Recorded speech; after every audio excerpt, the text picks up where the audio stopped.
Commander Zektar stood on the bridge of his flagship, watching the stars through the massive viewing screen. His 3-meter-tall frame cast a shadow over the smaller crew members as they worked at their stations. The thick black armor plates that covered his body clicked softly as he moved, a sound that reminded everyone around him of his homeworld's deadly nature. The Kithaeron Empire had ruled the galaxy for 3,000 years, and Zektar knew why. His people were the only ones strong enough to survive in the dangerous void between stars. While other species cowered on their peaceful worlds, the Kithaerons ventured into the black depths where void predators lurked, and asteroid storms could crush ships like insects. "Sir, we have completed the scan of the next system," reported his science officer, Velnara. Her voice carried the usual tone of boredom that came with cataloging yet another garden world. Designation Sol 3 single inhabited planet. Primitive civilization technological level 0.7. Zektar nodded without interest. Another soft world full of soft beings. In his 40 years of service, he had seen hundreds of them. The pattern was always the same. Peaceful creatures who had never known real hardship, living on worlds where the most dangerous predator might be some small carnivore that could barely scratch Kithaeron armor. "Gravity?" he asked, though he already knew the answer. 1.0 standard, Velnara replied. Atmosphere is oxygen-nitrogen mix, perfectly breathable. Temperature ranges are within comfortable limits. Abundant water and vegetation. It registers as a garden world class 7. Perfect. Another paradise that would require minimal effort to integrate into the Empire's protection network. The inhabitants would probably fall to their knees in gratitude when they saw what real warriors looked like.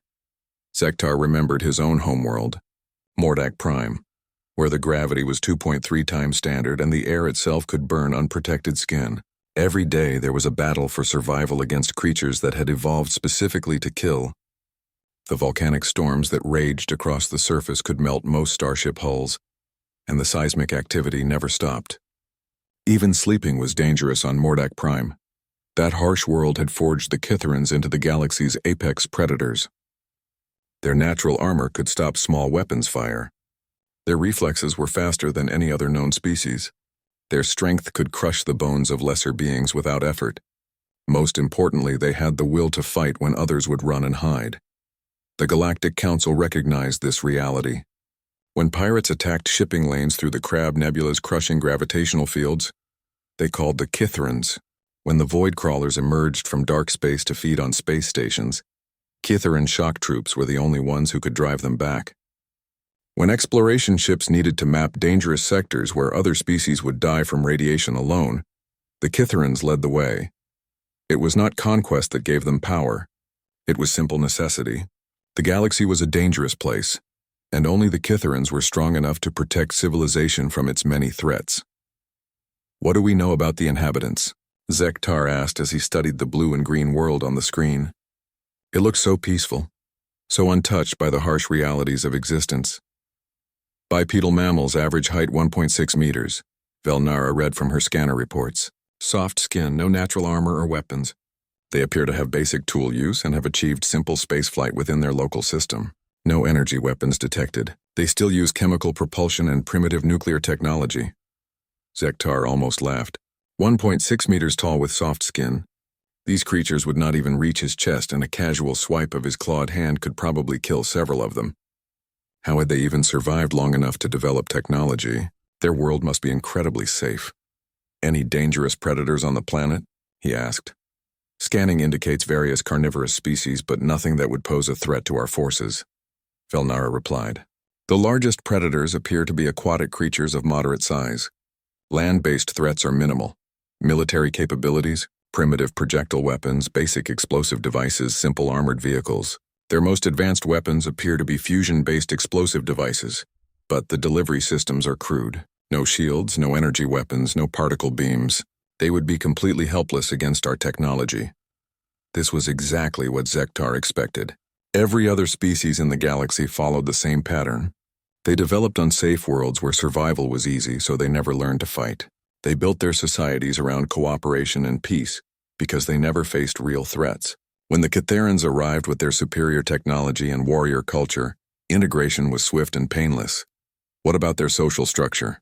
Zektar asked. Understanding how these soft beings organized themselves would help him plan the integration process. This is where things become interesting. Sir, Vilnara said, and for the first time, her voice carried a note of curiosity. They appear to have multiple competing political entities. Our count shows over 190 separate governmental structures, many of which seem to be in active conflict with each other. Zektar frowned. This was unusual. Most civilized species had unified their planets long before achieving spaceflight. Competition and conflict were wasteful and primitive behaviors that intelligent beings grew out of as they matured. Active conflict? He asked. Yes, sir. We detected numerous ongoing territorial disputes, resource conflicts, and what appear to be ideological wars. They have divided their planet into sections and fight each other over the boundaries. It is quite chaotic. This explained their primitive technology. Instead of working together to advance their civilization, these humans were wasting their energy fighting among themselves. It was almost sad. They could have achieved so much more if they had learned to cooperate like civilized beings. Sir, incoming transmission from High Command, announced the communications officer. Zektar straightened as the holographic image of Admiral Krasnoth appeared before him. The Admiral's scarred face showed the marks of countless battles against the galaxy's most dangerous threats. Commander Zektar, what is your status? The Admiral asked. We have located another primitive world for integration, sir. Standard garden world with a chaotic social structure. Nothing that will require special protocols. Excellent. The Council is pressuring us to expand our protection network faster. These soft species keep demanding more security from threats they cannot handle themselves. Integrate this new world quickly and move on to the next sector. Understood, sir. How much resistance should I expect? Admiral Krasnoth's laugh was like grinding metal. Resistance? Commander, you are talking about garden world inhabitants. They will probably build monuments to us in gratitude. Use standard first contact protocols. 1 diplomatic ship, minimal escort. Make them understand how much they need our protection. The transmission ended and Zektar turned back to the viewing screen. The blue world rotated slowly, looking so peaceful and harmless. He felt almost guilty about disrupting their simple lives, but it was for their own good. The galaxy was full of dangers they could not imagine, and the Kitharan Empire was the only thing standing between them and extinction. Prepare the diplomatic vessel, he ordered. Standard first contact protocols. We will make contact with their leaders and explain the benefits of joining our protection network. As his crew prepared for the mission, Zektar allowed himself a moment of satisfaction. Another world would soon be safe under Kitharan protection. Another species would learn what it meant to have real warriors watching over them. It was almost too easy. He had no idea how wrong he was. The diplomatic ship Iron Fang dropped out of faster-than-light travel at the edge of the Sol system. Commander Zektar stood ready in his finest ceremonial armor, prepared to meet another group of grateful primitives who would welcome Kitharan protection. The ship's sensors immediately detected movement near the third planet. Several small vessels were approaching their position at high speed, moving in a tight formation that showed unexpected coordination for such a primitive species. Sir, we are being scanned, reported the sensor operator. Multiple targeting locks detected. Zektar was amused. These tiny ships thought they could threaten a Kitharan vessel. The Iron Fang's shields could absorb anything these primitive beings might throw at them. Their crude chemical weapons would not even scratch the hull. Open communications, he ordered. Let us begin the standard integration process. The main screen flickered, and Zektar found himself looking at a small figure in what appeared to be a military uniform. The human was barely half his height with soft pink skin and short dark hair. She sat in what looked like a command chair, surrounded by other humans working at various stations. This is Admiral Sarah Chen of the United Earth Defense Force, the human said in a crisp, professional voice. You have entered human space without authorization. State your intentions or withdraw immediately. Zektar blinked in surprise. The tone was not what he expected from a primitive species meeting superior beings for the first time. There was no fear, no awe, no gratitude. The human spoke to him as if they were equals. I am Commander Zektar of the Kitharan Empire, he replied, keeping his voice friendly but firm. We come in peace to offer your species the protection of our great civilization. Your world will benefit greatly from joining our network of protected planets. Admiral Chen's expression did not change. We did not request protection, and we do not recognize your authority in this system. This is your final warning to withdraw. The sheer audacity of the statement left Zektar speechless for a moment. This tiny being, sitting in her fragile little ship, was threatening him. It was like an insect demanding that a mountain move out of its way. "Admiral Chen," he said, trying to maintain diplomatic courtesy, "I think you do not understand the situation. Your world faces many dangers from the hostile galaxy around you. Pirates, void predators, cosmic storms, hostile species. Only the Kithran Empire has the strength to protect you from these threats." "And what makes you think we need protection?" Chen asked. Zektar gestured at the screen, indicating the human ships surrounding his vessel. "Your technology is primitive. Your weapons are crude chemical explosives. Your ships are barely capable of interplanetary travel. How could you possibly defend yourselves against the true threats that exist in deep space?" For the first time, Admiral Chen smiled. It was not a pleasant expression. "Perhaps you should look around more carefully, Commander," she said. Zektar frowned and turned to his sensor operator. "Report." The Kitharan at the sensor station worked frantically at his controls, his armored face showing confusion. "Sir, I am detecting multiple new contacts. They appear to have been hiding in the asteroid field." "Hiding?" Zektar looked at the tactical display as dozens of new signals appeared. Human ships were emerging from behind asteroids, from the shadows of the system's outer planets, from positions that should have been impossible to reach without being detected. "How many?" he demanded. 67 vessels now visible, sir. And sir, I am detecting weapons locks from multiple directions." Zektar stared at the display in disbelief. These humans had somehow positioned a fleet around his ship without being detected.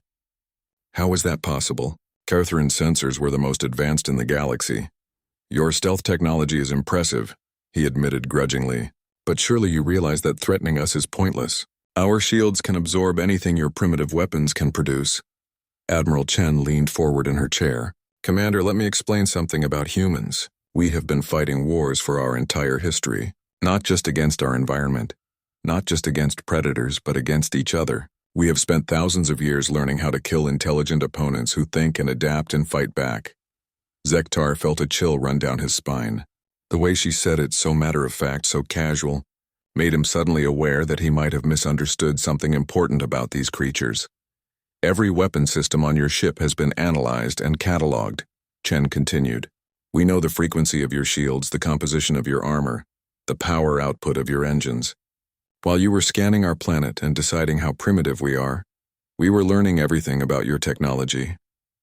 "That is impossible," Zektar said, but his voice lacked conviction. "You do not have the sensors to—" "We don't need advanced sensors when we can build simple ones by the thousands," Chen interrupted. "Every piece of debris in this system, every asteroid, every probe we have scattered through local space has been watching you since you arrived. You were looking for big threats, Commander. We specialize in small ones." The tactical display showed the human ships moving into new positions with military precision. They were not just randomly scattered around his vessel. They were forming attack patterns, creating overlapping fields of fire, cutting off escape routes. These were not the actions of primitive beings stumbling around in space. These were the actions of experienced warriors. "You said our weapons are primitive," Admiral Chen said. "You're right. We don't have energy beams or particle cannons. What we have are kinetic weapons moving at significant fractions of light speed. Nuclear warheads with yields you apparently never needed to develop, and chemical explosives designed to destroy hardened targets." Zektar looked at his weapons officer, who was studying his instruments with growing alarm. "Sir," the officer reported quietly, "their weapons are crude, but the targeting solutions are perfect. They have identified weak points in our shielding that our own engineers did not know existed." "This is impossible," Zektar muttered. "Garden world species do not develop this level of military sophistication." "Garden world?" Admiral Chen laughed, and the sound was cold and sharp. "Commander, I think you need to do more research on Earth before you decide how safe and peaceful we are." She paused, and when she spoke again, her voice carried a weight that Zektar had only heard from veteran Kitharan warriors. "Let me make this very simple. You have two choices. You can leave our system immediately and never return, or you can try to force your way through 67 human warships that have spent the last 6 hours calculating exactly how to destroy your vessel." Zektar looked around his bridge. His crew, veteran warriors all, were staring at their instruments with expressions he had never seen before. They were afraid. The most dangerous species in the galaxy was afraid of these tiny, soft creatures. "Admiral," he said slowly, "you are making a serious mistake. The Catharan Empire will not tolerate threats to our diplomatic missions. If you fire on us, you will face the full might of our military forces. Then I guess we'll cross that bridge when we come to it, Chen replied. But right now you have 30 seconds to begin withdrawing from our system. Zektar stood frozen, his mind racing. Everything he knew about the galaxy told him that this was impossible. Garden World species did not threaten Catharan ships. They did not have the technology, the courage, or the military experience to challenge the Empire's might. But the evidence was right in front of him. 67 human ships perfectly positioned with weapons trained on his vessel, targeting solutions that his own officers admitted were flawless. And a human admiral who spoke to him like she had been fighting wars since before he was born. 20 seconds, Admiral Chen said calmly. Commander Zektar realized that he was facing something completely outside his experience. These humans were not like any other species the Empire had encountered. They were not afraid. They were not grateful. They were not impressed by Catharan power. They were ready for war. Begin withdrawal, he ordered quietly. As the Iron Fang pulled back from human space, Zektar stared at the blue world on his screen and tried to understand what had just happened. For the first time in his career, he had been outmatched by a species that should have been helpless. He had a feeling that the galaxy was about to change in ways no one could predict. Commander Zektar paced the length of his ready room, his clawed feet clicking against the metal floor. The encounter with the humans had shaken him in ways he did not want to admit. No Garden World species had ever forced a Catharan diplomatic vessel to withdraw. It should have been impossible. Dr. Velnara sat at the conference table surrounded by data screens and analysis reports. As the fleet's chief xenobiologist, she had spent the past 3 days conducting the most detailed planetary survey in Catharan history. What she had discovered was disturbing. Commander, I must report that our initial classification of Earth was completely wrong, she began, her voice carrying an unusual tension. This is not a garden world. It may be the most dangerous inhabited planet we have ever encountered. Zektar stopped pacing and turned to face her. Explain. Velnara activated a holographic display showing Earth's surface. The gravity reading of one standard was misleading. While it seems weak compared to Mordak Prime, the planet's biodiversity is beyond anything in our databases. The oceans contain predators over 30 meters in length with bite forces that could crush our armored vehicles. The hologram shifted to show various Earth creatures. Zektar watched in growing amazement as images of great white sharks, saltwater crocodiles, and polar bears appeared before him. These are just the large predators, Velnara continued. The planet also hosts millions of microscopic organisms that can kill through disease. Venomous creatures that can drop a Catharan warrior with a single bite. And weather systems that generate more energy than our plasma cannons. Zektar studied the images carefully. Impressive, but our people have faced dangerous wildlife before. What makes this different? The humans evolved alongside all of this, Velnara said quietly. They did not just survive on this world, Commander. They conquered it. Every environment on the planet, from frozen Arctic wastelands to burning deserts to dense jungles filled with poisonous creatures, humans have not only survived there, but built civilizations. The hologram changed to show human settlements in various environments, cities built on earthquake fault lines, farms in areas where volcanic ash regularly fell from the sky, coastal towns that faced regular hurricanes capable of destroying buildings. They live in places that would kill most galactic species within hours, Velnara explained, and they do it by choice. When their environment tries to kill them, they adapt it to serve their needs instead. Zektar felt a cold feeling growing in his stomach.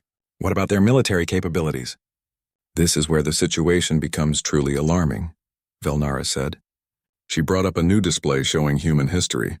These beings have spent their entire existence in constant warfare, not just against their environment, but against each other.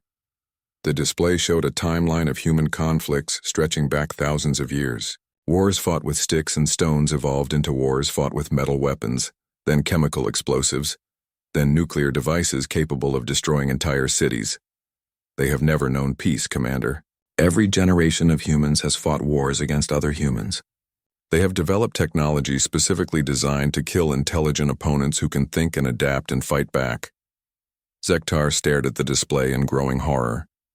The Catharans fought to protect and expand their territory, But their wars were usually short and decisive. Most enemy species surrendered quickly when faced with superior Kithran strength. But these humans had been fighting continuous wars against opponents just as intelligent and adaptable as themselves. "Show me their current military technology," he ordered. Velnara hesitated. "Sir, their weapons are primitive by our standards, but they are designed for a completely different type of warfare. We develop weapons to fight void predators and space pirates. They develop weapons to fight other humans." The display showed human military equipment, tanks designed to survive nuclear battlefields, aircraft that could operate in any environment on their planet, ships that could fight in oceans that would crush most space vessels with pressure alone. "Their nuclear weapons are crude, but they have thousands of them," Velnara reported. "They have chemical weapons designed to kill through skin contact. They have biological weapons that can spread through entire populations. They have kinetic weapons that can hit targets on the other side of their planet. But surely their strategy and tactics are primitive," Zektar said desperately. "Individual combat skills cannot compare to Kitharan training." "That is where you are wrong, sir," Velnara replied grimly. "They do not fight as individuals. They fight as coordinated groups with emotional bonds that make them willing to die for each other. Their military doctrine is based on combined arms tactics, real-time intelligence sharing, and adaptive strategies." She showed him recordings of human military exercises, soldiers working together with perfect coordination, air support coordinating with ground forces, naval vessels providing bombardment for land operations, intelligence networks that could track enemy movements across entire continents. "They have spent thousands of years learning how to defeat opponents with the same intelligence and adaptability they possess," Velnara explained. "Every tactic we might use they have already faced from their own species. Every strategy we might employ they have already learned to counter." Zektar sat down heavily, his armor plates clicking together. "What about their space capabilities?" "Limited but growing rapidly," Velnara reported. "They achieved interplanetary flight only recently. But their space technology shows the same aggressive adaptation we see in their terrestrial military. Their ships are designed for combat, not exploration." The display showed human spacecraft. Unlike the elegant designs favored by most galactic species, human ships looked like weapons. Thick armor, redundant systems, and weapon mounts that could accept various types of ordnance. "They have not developed shields or energy weapons because they never fought enemies who used them," Velnara explained. "But their kinetic weapons and nuclear devices would be effective against our technology. And sir, their stealth capabilities are beyond anything in our databases." Zektar remembered the 67 ships that had appeared around his vessel without warning. "How is that possible?" "They developed stealth technology to hide from each other," Velnara said. "When your enemies have the same sensor technology you do, you learn to become invisible. No other species in the galaxy has faced that challenge." "But they are so small," Zektar protested. "So physically weak. How could they threaten trained Kitharan warriors?" Velnara activated one final display. It showed human soldiers in various combat situations. They were indeed small and physically weak compared to Kitharans. But they fought with a coordination and ruthlessness that was unlike anything Zektar had ever seen. They make up for physical weakness with superior tactics, better weapons, and absolute determination, Velnara explained. "Sir, I have analyzed their military history. In their major conflicts, human casualties numbered in the millions. They continued fighting even when victory seemed impossible. Surrender is not part of their psychological makeup." Zektar stared at the images of human warriors. These tiny beings had fought wars that would have broken most galactic civilizations. They had developed technology specifically designed to kill their own species. They had turned their entire planet into a weapons laboratory. "What is your recommendation?" he asked quietly. "We need to inform High Command immediately," Velnara said. "Everything we know about galactic civilization may be wrong. If these humans decide to expand into space with the same aggressive tactics they use on their own planet, they could destabilize the entire galactic order." Zektar activated his communication console to contact Admiral Krasnoth. As he waited for the connection to establish, he looked out at the blue world that had seemed so peaceful and harmless just days before. He now understood that they were looking at a planet full of warriors who had spent their entire existence learning how to fight and kill and win against opponents just as dangerous as themselves. The galaxy was about to meet its first true military power, and Zektar was not sure anyone was ready for what that meant. Admiral Krasnoth studied the report from Commander Zektar with growing irritation. The idea that a primitive garden world could threaten the Kithaeron Empire was absurd. Zektar had clearly allowed himself to be intimidated by crude threats and primitive theatrics. Impossible, the Admiral declared to his staff. No single world species has ever resisted Kithaeron integration. This Commander Zektar has lost his nerve. Send the 15th Subjugation Fleet to Earth. We will show these humans what real military power looks like. Within days, 200 Kithaeron warships assembled at the edge of human space. The fleet carried 50,000 shock troops, orbital bombardment platforms, and enough firepower to reduce a planet's surface to molten glass. It was overwhelming force designed to end resistance before it could begin. Admiral Krasnoth commanded from his flagship Worldbreaker, a massive dreadnought that had never lost a battle. As the fleet approached Earth, he expected to see the immediate surrender that always followed such a display of power. Instead, the humans responded with something no other species had ever attempted. They attacked first. The human assault began with weapons the Kithaerons had never encountered. Kinetic kill vehicles, moving at significant fractions of light speed, slammed into the Kithaeron formation before the aliens could react. The impacts were devastating, punching through shields and armor that were designed to stop energy weapons. "Report," Admiral Krasnoth shouted as his ship shook from multiple impacts. "Sir, we are under attack by high-velocity projectiles," his tactical officer reported. "No energy signatures detected. They appear to be using pure kinetic force." "Impossible. No species uses kinetic weapons in space combat. The humans do, sir, and they are extremely effective."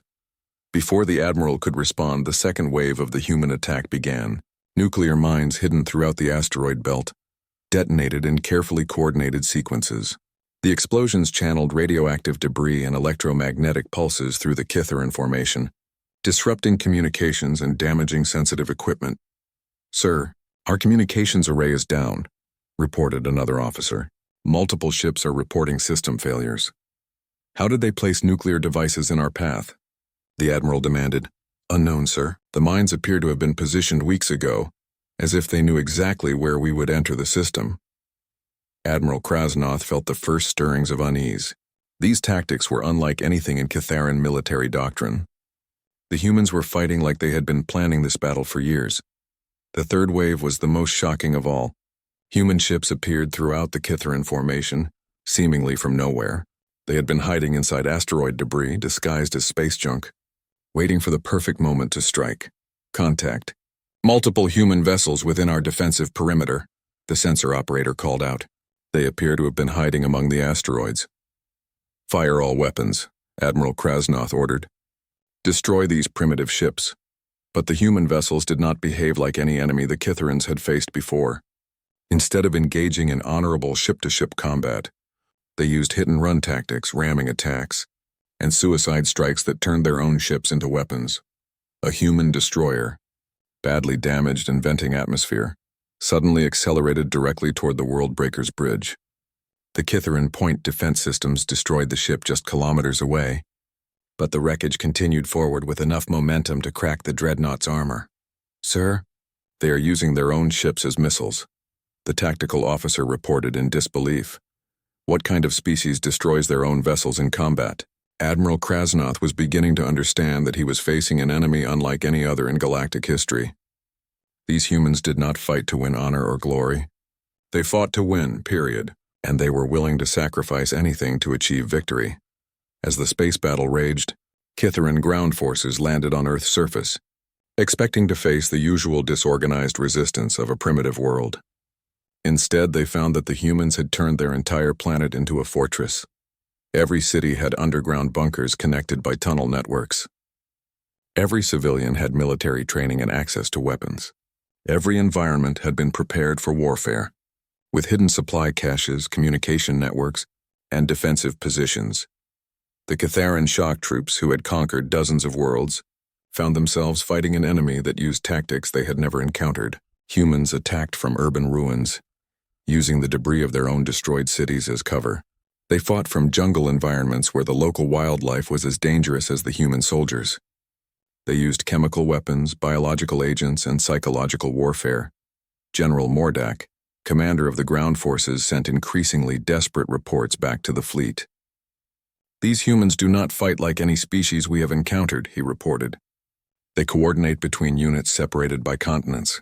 They share intelligence in real time across their entire planet. And sir, they do not surrender." "What do you mean they do not surrender?" Admiral Krasnoth demanded. "When cornered, they destroy their own positions rather than allow capture. When their cities are surrounded, they detonate nuclear devices in their own population centers. They fight to the death even when victory is impossible." This news sent a chill through the Admiral's staff. Every other species in the galaxy understood the logic of surrender when faced with overwhelming force. But the humans seemed to operate by completely different rules. The situation grew worse as the months passed. Human resistance did not weaken despite massive casualties. Instead, their tactics became more sophisticated and more brutal. They used cyber warfare to turn Kithran ships against each other. They employed weather modification technology to create storms that grounded Kithran aircraft. They developed new weapons specifically designed to counter Kithran advantages. Most disturbing of all, the humans began to adapt Kithran technology for their own use. Captured weapons were reverse-engineered and improved. Damaged Kithran vehicles were repaired and turned against their former owners. The humans learned faster than any species the Kithrans had ever fought. After 6 months of grinding warfare, Admiral Krasnoth faced a reality no Kithran commander had ever confronted. His forces were taking unsustainable casualties against an enemy that refused to break. The humans had lost millions of their own people, but they showed no signs of accepting defeat. The final straw came when human forces managed to capture a Kithran orbital bombardment platform and turn its weapons on the invasion fleet. As Kithran ships burned in Earth's orbit, destroyed by their own technology in human hands, the Admiral realized that this war could not be won. "Sir, recommend immediate withdrawal," General Mordak reported from the surface. "Human forces are preparing to detonate nuclear devices in major population centers rather than allow occupation. They would rather render their world uninhabitable than submit to our rule, Admiral." Krasnoth stared at the tactical display showing the carnage around Earth. 200 Kitharan ships had been reduced to less than half that number. 50,000 shock troops had been cut down to fewer than 20,000. And the humans were still fighting. For the first time in 3,000 years, the Kitharan Empire was forced to withdraw from a primitive world. Not because they lacked the strength to continue, but because they finally understood what they were fighting. The humans were not just defending their planet. They were demonstrating that some species would rather die than be conquered. And they had the military capability to make such a choice meaningful. As the surviving Kitharan ships limped away from Earth, Admiral Krasnoth sent a message back to High Command that would shake the foundations of galactic civilization. "We have encountered something unprecedented," he reported. "The humans are not a garden world species. They are a military power that has spent their entire existence preparing for this kind of war, and we cannot defeat them through force alone." The age of easy Kitharan dominance was coming to an end. 6 months after the failed invasion of Earth, Commander Zektar returned to human space. This time he came not with warships but with a single diplomatic vessel carrying representatives of the Kitharan High Council. The galaxy had spent half a year trying to understand what had happened, and the conclusion was uncomfortable for everyone involved. The humans had done something no species in recorded galactic history had ever accomplished. They had forced the Kithran Empire to retreat. Admiral Sarah Chen met the Kithran delegation in the ruins of Geneva, where the former United Nations headquarters had been reduced to rubble during the orbital bombardment. The human admiral bore fresh scars from the battle, including a burn across her left cheek from plasma fire that had nearly killed her. During the defense of Earth, Command Zektar studied the human leader, carefully as they sat across from each other at a metal table salvaged from the wreckage. Even now, surrounded by the devastation of war, Admiral Chen showed no fear. If anything, she seemed more confident than during their first meeting. "Admiral Chen," Zektar began formally, "I come bearing an offer from the Kitharan High Council. We wish to propose a formal alliance between our peoples." The human delegation exchanged glances. General Rodriguez, the scarred commander of Earth's ground forces, leaned forward with interest. Dr. Patel, the chief scientist who had led the reverse engineering of Kitharan technology, made notes on her tablet. "An alliance?" Admiral Chen asked. Not integration into your protection network? No, Zektar replied, and the admission was difficult for him to make. We are offering you something we have never offered another species. Partnership between equals. The silence that followed was heavy with implications. Around the ruined conference room, both human and Kitharan representatives understood that this moment would reshape galactic civilization. Why? Admiral Chen asked simply. Zektar looked out through the broken windows at the city beyond. Human work crews were already rebuilding, using a combination of their own technology and captured Kitharan equipment. In just 6 months, they had begun to restore what had been destroyed, but with improvements that made the new structure stronger than before. Because we finally understand what we were fighting, he said quietly. For 3,000 years, the Kitharan Empire has protected the galaxy from its dangers. We believed we were the only species strong enough to survive in the hostile void between stars. We were wrong. He turned back to face the human delegation. You are not stronger than us, Admiral Chen. In individual combat, a Kitharan warrior can still defeat any human. But you have something we lack. You have learned to wage war against opponents with your own intelligence and adaptability. Dr. Patel looked up from her notes. You're saying we're dangerous. I am saying you are the first true military power the galaxy has seen, Zektar replied. We learned to survive our harsh world. You learned to conquer yours. We adapted to our environment. You adapted your environment to serve your needs. We fight as individuals seeking glory. You fight as a coordinated force seeking victory. General Rodriguez spoke for the first time. What exactly are you proposing? Zektar activated a holographic display showing the galactic political map. The Kitharan Empire controlled roughly 60% of known space, with hundreds of protected worlds under their security umbrella. The galaxy is changing, he explained. Our intelligence networks report that other powers are taking notice of what happened here. The Void Hunters, who have remained in dark space for millennia, are moving again. The crystalline hegemony has begun expanding their territory for the first time in centuries. Species that accepted Kitharan protection are questioning whether we can still guarantee their safety. Admiral Chen studied the galactic map carefully. And you think an alliance with humanity will help stabilize the situation?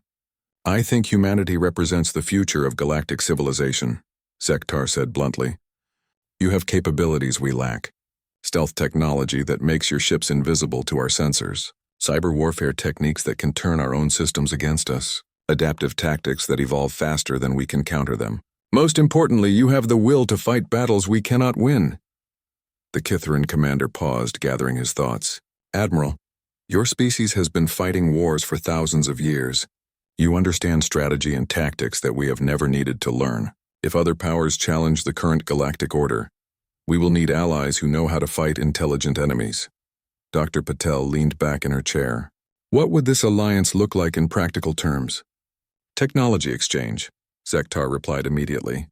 You give us access to your stealth technology, cyber warfare capabilities, and tactical doctrines. We provide you with faster-than-light travel, energy weapons, and access to our industrial infrastructure. He brought up a new display showing human ships equipped with Kitharan drives. Your vessels, powered by our technology but armed with your weapons and crewed by your warriors, could become the most effective military force in the galaxy. General Rodriguez frowned. And what do you get out of this arrangement? Survival, Zektar said simply. The galaxy is entering a new era, General. The old rules no longer apply. Species that seemed peaceful and harmless are developing new weapons and tactics. Pirates are using technologies we do not understand. Void predators are adapting to our standard countermeasures. The Kitharan commander activated a final display, showing recent incidents throughout the galaxy. Merchant ships destroyed by weapons that bypassed Kitharan shields. Space stations overrun by attackers who used human-style coordinated assault tactics. Peaceful worlds developing military technologies at unprecedented rates. The lesson of Earth is spreading, Zektar explained. Other species are realizing that they do not have to accept Kitharan protection passively. They are learning to fight back. And we are not prepared for that kind of galaxy. Admiral Chen stood and walked to the broken window, looking out at the construction crews working to rebuild Geneva. Human engineers were installing Kitharan shield generators on the new buildings, while Kitharan technicians learned to operate human manufacturing equipment. You're afraid, she said finally. For the first time in 3,000 years, the Kitharan Empire is afraid. Yes, Zektar admitted. We are afraid. And that is why we need you. The negotiations continued for 3 days, but the outcome was never really in doubt. Both sides understood that the galaxy was changing in ways that neither could face alone. The formal treaty was signed in the same room where the war had effectively begun, with Admiral Chen's ultimatum months before. When the first human ships departed Earth with Catharan faster-than-light drives, they carried more than just advanced technology. They carried a message that would transform interstellar civilization. Humanity was not joining the galactic community as another protected species seeking safety. They were joining as the galaxy's newest apex predators. The news of the human Catharan alliance spread quickly through diplomatic channels. The crystalline ethereals, who had never needed military forces in their 1,000-year history, began developing weapons for the first time. The peaceful Serenians started training their first soldiers in centuries. The gas-dwelling whispers spoke in terrified tones of the solid matter demons who had broken Catharan power. But it was not just fear that spread through the galaxy. It was opportunity. For the first time in millennia, the balance of power was shifting. Species that had accepted their place in the galactic order began to wonder if they could claim more. As the first human exploration fleets ventured into deep space, equipped with Catharan technology but guided by human tactical doctrine, they discovered that they were not alone in their ambitions. Ancient powers that had slumbered for eons were awakening. New threats were emerging from the dark spaces between stars. The galaxy that had been stable under Catharan dominance was about to become a much more dangerous place. But for the first time in history, it would also be a place where intelligent species could fight back against those who would dominate them. Humanity had given the galaxy a new lesson. Sometimes the best way to ensure peace was to be absolutely prepared for war, and as human ships spread outward into the void, carrying weapons designed by a species that had spent its entire existence learning how to fight and win, the galaxy began to understand that the age of easy conquest was coming to an end. The stars themselves seemed to hold their breath, waiting to see what these newcomers would do with their hard-won freedom and their terrible knowledge of war. They would not have to wait long to find out.